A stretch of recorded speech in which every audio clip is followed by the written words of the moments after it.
In today's story, we dive into a world where demons walk among us, ancient rituals are real, and a burning spirit of vengeance might be the only hope left. It's a wild ride full of high-speed chases, blazing battles, and a desperate race against time. Because when a child's soul is at stake, the line between hell and hero starts to blur. Get ready for a supernatural showdown like no other, where the past collides with destiny and redemption is set on fire. This is the thrilling tale of Ghost Rider's Spirit of Vengeance.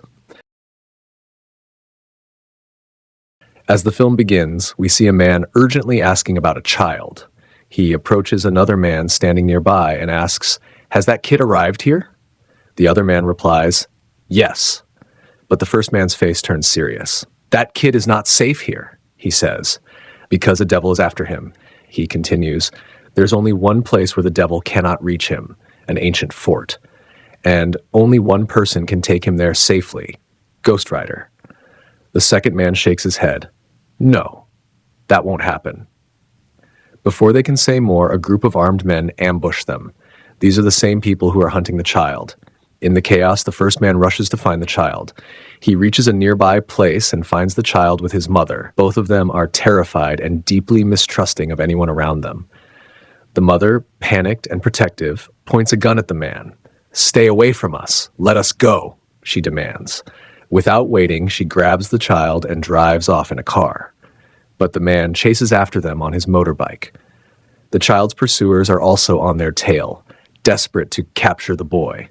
As the man rides his motorbike, trying to get ahead of the attackers, they begin to fire at him. He loses control and tumbles down a steep mountain slope.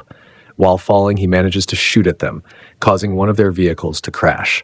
That stops them momentarily. Miraculously, the man survives. He ends up dangling from a tree, battered but alive. Meanwhile, the mother and child continue driving safely, unaware of what's next. Later, we see the man arrive at a remote, desolate location. There stands a worn-out, ancient house, silent and eerie. He walks inside and finds Johnny Blaze, the original Ghost Rider. Johnny has been living here for years, far from the world, hiding from his past. He hasn't used his Ghost Rider powers for 8 years. The man approaches him and says, "I need to talk to you." He shows Johnny a photo of the child. "You have to save him." Johnny looks at the photo and hesitates. "Why me? What do I get from this?"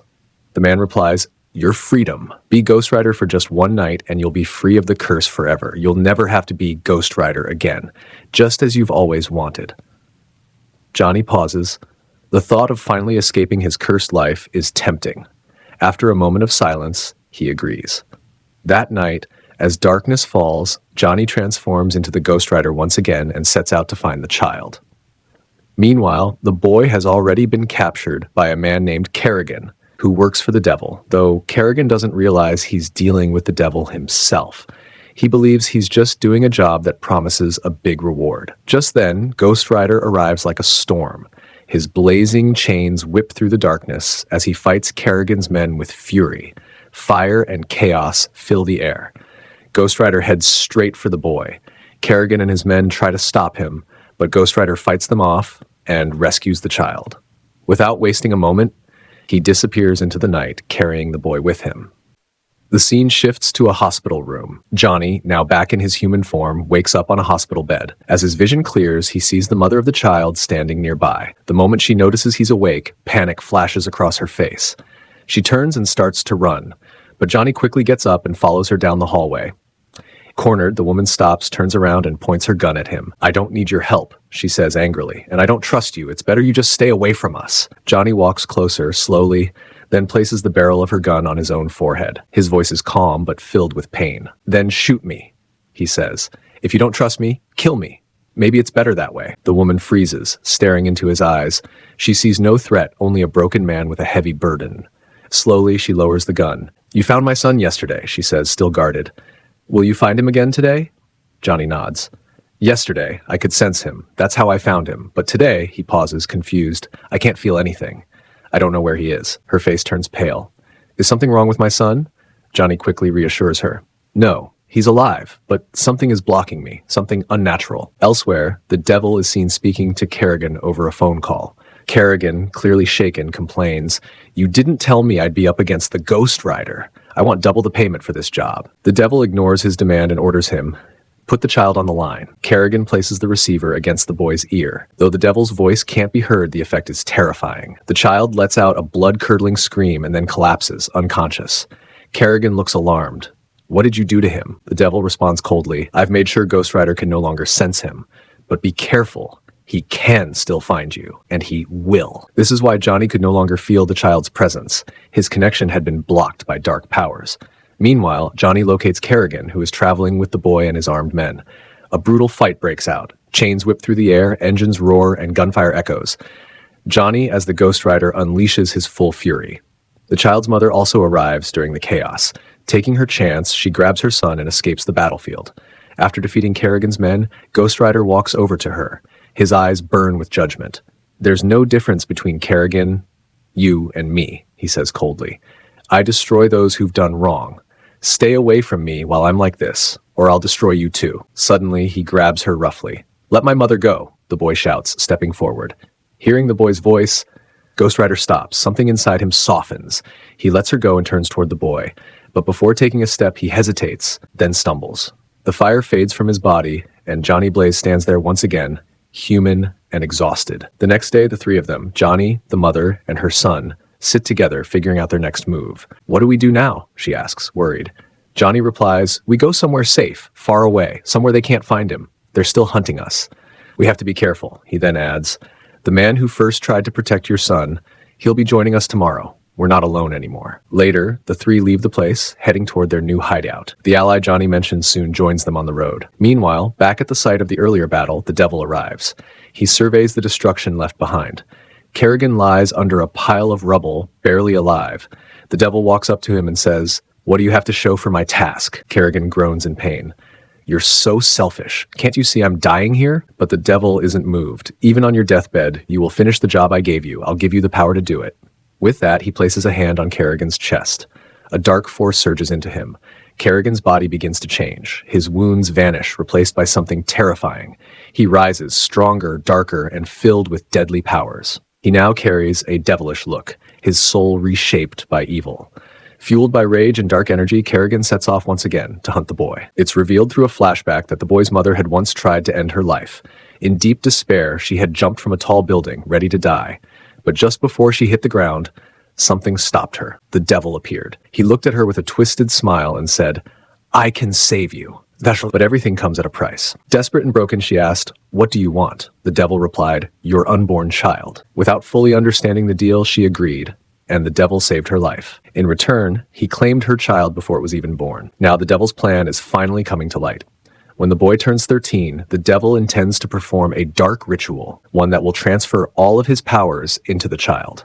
That way, he can possess the boy's body and live on, stronger and renewed. Through this unholy bond, the child will become a devil too. Meanwhile, Johnny, the boy, his mother, and the man who had once tried to protect the child are all traveling together, heading toward a secure location. During the journey, something unexpected happens. Johnny and the boy begin to bond. At first, Johnny was only helping so he could free himself from the Ghost Rider curse. But now, it's different. He's grown protective. He truly cares for the kid. Eventually, they arrive at a hidden sanctuary, a peaceful and remote place that seems untouched by evil. Johnny is visibly relaxed here, but there's something unusual about the people who live in this place. They seem strange, almost mystical. While there, Johnny speaks with the boy's first rescuer, the man who helped save the child earlier. Johnny looks at him seriously and asks, "Who has control over me? What kind of demon's power is inside me?" The man, who is revealed to be a priest, explains, "He wasn't always a demon. He was once an angel sent by heaven to deliver justice. His job was to punish the wicked by sending them to hell." Johnny listens, stunned. But, the priest continues, this angel went too far. He became consumed by rage. That's when he transformed into the Ghost Rider, and that spirit now lives inside you. Later, Johnny is taken to a sacred chamber within the sanctuary. There, a ritual is performed to extract the Ghost Rider spirit from him. The flames vanish, the curse is lifted, and Johnny becomes fully human again. He steps outside, overwhelmed with joy. For the first time in years, he feels normal, but his joy is short-lived. Outside, he sees chaos. The priest has been captured. A group of villagers, frightened and furious, are dragging the boy away. "We have to kill him!" One of them yells, "He's not just a child, he's a threat, he carries the devil's blood." The priest tries to reason with them. "He's harmless for now. The real danger is tomorrow, when he turns 13. That's when we must be careful." But they don't listen. "He's a danger as long as he breathes," one of the men shouts. They tie him up and prepare to sacrifice him. Suddenly, fire explodes across the scene. Kerrigan arrives, now brimming with demonic power. His body radiates heat and rage. Without mercy, he burns every man in sight to ashes. He lifts the boy effortlessly and takes him to the devil. Now the devil sits face to face with the child. His voice is soft, almost fatherly. "Look at me," he says. "See how weak I've become. My bones ache, my strength fades, but look at you, so young, so powerful." He smiles darkly. "You carry both human strength and devilish power. You're my son, born of your human mother, and my curse." He leans in closer. "I can't carry this power any longer. But you can. Your body is strong enough to hold everything I have." Of course, his intentions aren't pure. He doesn't care about the boy. He only wants to survive by transferring his own soul into him. The devil injects something into the child's arm and brings him to a shadowy altar, the site where the ritual is to take place. Dark-robed followers gather around. They begin chanting ancient, eerie words. Words that twist the air itself. The boy, now partly under their spell, starts repeating the chant. His eyes glaze over as he slowly begins to fall under their control. Meanwhile, Johnny, the boy's mother, and the priest arrive at the devil's hideout, the ancient fort where the dark ritual is taking place. Without wasting a second, Johnny and the priest storm into the building. The mother stays outside, fiercely holding off the devil's guards, firing her gun with determined rage as she clears the path. Inside, the priest turns to Johnny and shouts, "Go! Save the boy! I'll handle everything else!" Johnny races ahead, making his way toward the ritual chamber. But when he arrives, he realizes he may be too late. The ritual is nearly complete. The devil stands at the center, speaking ancient incantations. The boy is entranced, repeating the words, slowly slipping under the devil's control. Without hesitation, Johnny charges forward and punches the devil with all his might. The devil, weakened and old, stumbles and crashes to the ground. Johnny rushes to the boy. "Come on, we have to get out of here," he pleads. But the boy doesn't move. He's lost in the devil's trance, his eyes blank and distant. Suddenly, Johnny's hand begins to twist and contort, his body reacting. Before he can recover, the devil attacks him from behind, slamming him down violently. As Johnny lies hurt, the priest joins the fight, battling the devil's minions with everything he has. Then, Kerrigan arrives, now fully transformed, a monstrous figure pulsing with unholy power. Without mercy, Kerrigan kills the priest. Johnny watches in helpless horror. Kerrigan then turns to Johnny. At that crucial moment, Johnny calls out to the boy, shouting from the ground, "Son, this is not who you are. You're human, just like your mother. Fight it!" But the boy turns toward the devil and says, "You called me your son, then I'll be the son you want me to be." He approaches Johnny and, in a horrifying twist, breathes fire from his mouth, aiming straight at him. But as the flames hit Johnny, something strange happens. The fire doesn't destroy him, it reignites something inside. Johnny's powers return. The Ghost Rider is reborn. His body is engulfed once again in hellfire. But something's different. He's stronger, more focused. This time, he fights with purpose. The devil and Kerrigan, realizing the danger, flee with the boy. Their followers follow in a desperate attempt to escape, but the Ghost Rider isn't far behind. He races after them, his flaming bike tearing through the night. One by one, he takes down the devil's guards, leaving nothing but ashes behind. He catches up to Kerrigan and strikes him with brutal force, sending him flying. Then he locks his burning chain onto the car carrying the devil and the boy. With a mighty yank, Ghost Rider flips the car into the air. It crashes and rolls violently before landing upside down. The devil crawls from the wreck, broken and stunned, but Ghost Rider is already there, waiting. He swings his chain and binds the devil tightly, lifting him into the air. With one final devastating slam, he hurls the devil into the ground and cracks open the earth. Flames erupt. The devil is dragged down, screaming, and is finally damned back to hell. It's over. The boy's mother runs to the overturned car, panicked, but stops in her tracks when she sees the Ghost Rider standing there. She fears the worst, but then something unexpected happens.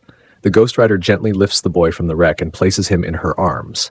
In that moment, Johnny transforms back into his human form. His once red hellfire glows with a calming blue light. "I feel different," he says softly. "There's something good in me now, a new kind of power." As he touches the boy's forehead, the child slowly regains consciousness. Looking up at Johnny, the boy whispers, "Did we win?" Johnny smiles warmly and replies, "Yes, son, we won." In the final scene, Johnny rides off into the horizon on his bike. The flames left behind on the road are no longer red, they're blue. Johnny Blaze has not only regained control of his curse, he's transformed it. Now, He fights for justice, not just during the day, but through the darkness of night as well. The screen fades to black. The end.